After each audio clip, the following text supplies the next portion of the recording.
name is Joel Agkawili. I'm 19 years old and I was born on July 10, 1989. I live at Barangay Santa Maria Flora, Apayao. I studied at Baluyan Elementary School when I was in elementary, and I studied at Ricardo de San Jose Comprehensive High School in high school.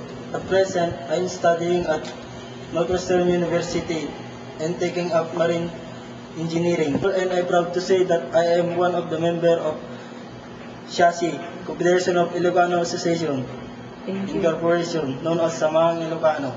For more information, just call me at 0905-80-71985 or just visit my email at w_e_l_at yahoo.com. Thank you. Thank you and God bless.